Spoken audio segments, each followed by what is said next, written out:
L'ancien président français Nicolas Sarkozy vient de percer l'abcès. Il vient de clamer haut et fort ce que tout le monde pensait tout bas sur la nécessité de repenser les institutions multilatérales, notamment l'Organisation des Nations Unies, pour un monde moins conflictuel. Il l'a dit à l'issue d'un entretien avec Emmanuel Macron, un entretien portant sur la guerre en Ukraine, en des termes on ne peut plus clairs, je cite, « Il va falloir faire preuve d'imagination et de créativité pour créer des conditions de l'installation de nouvelles institutions multilatérales. » Fin de citation. Il ajoute, l'OTAN, le G7 et le G20 ont échoué et même l'ONU qui oscille entre apathie et immobilisme. Nous sommes en 2022, il est temps d'inventer des institutions qui permettront le multilatéralisme du XXIe siècle. Or, nous vivons, ajoute Sarkozy, au XXIe siècle avec des institutions du XXe siècle. La question est, faut-il réformer l'Organisation des Nations Unies ou réviser totalement les relations entre États? Le monde, on le sait, ne traite pas la race humaine de la même façon, disait le directeur général de l'OMS récemment, suite à une considération à géométrie variable des conflits. Selon qu'on est au Yémen, en Palestine ou en Ukraine, par exemple. Le docteur Tedros Adhanom Ghebreyesus pense que certains humains ont plus de droits que d'autres. Et cette situation d'inégalité est favorisée par la suprématie et l'arrogance de certaines puissances occidentales, les États-Unis en tête, nantis et assurés de leur puissance militaire et financière, se considèrent comme les seuls maîtres du monde, foulant aux pieds même les principes élémentaires du droit international qui régissent les relations entre nations. Plus grave encore, même les fameux droits de l'homme et la prétendue civilisation dont ils se réclament défenseurs sont bafoués de la pire des manières au gré de leurs intérêts et autres démonstrations de force à qui veulent savoir.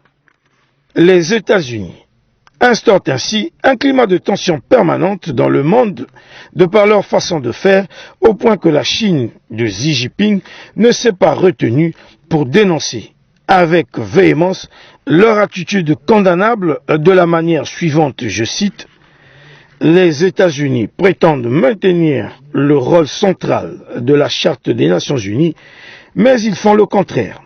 Quand le Conseil de sécurité de l'ONU a refusé d'autoriser les recours à la force en Irak et dans d'autres endroits, ils ont délibérément ignoré l'ONU, ont mené des guerres et se sont ingérés contre les États.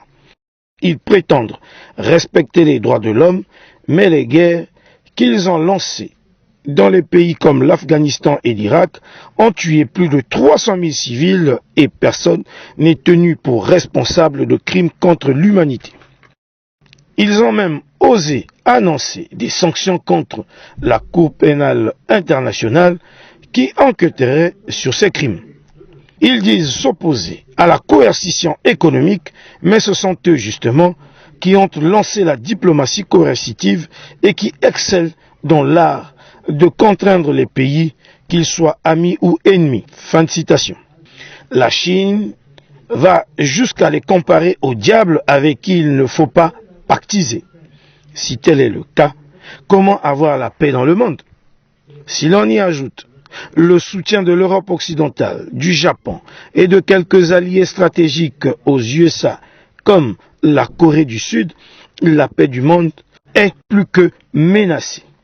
Et dire que ce sont ces pays qui donnent des leçons de droits de l'homme aux autres alors qu'ils sont à l'origine de l'esclavage, la pire des violations des droits de l'homme qui puissent exister dans la planète, de la colonisation, de l'impérialisme exacerbé et de toutes sortes d'annexions et exploitations des sous-sols des pays africains aux conséquences humaines incalculables, s'il vous plaît, on est tenté de dire qu'il est temps qu'un nouvel ordre mondial s'instaure. Et si cela doit passer par la création de nouvelles institutions multilatérales à visage plus humain, le monde n'a pas le choix.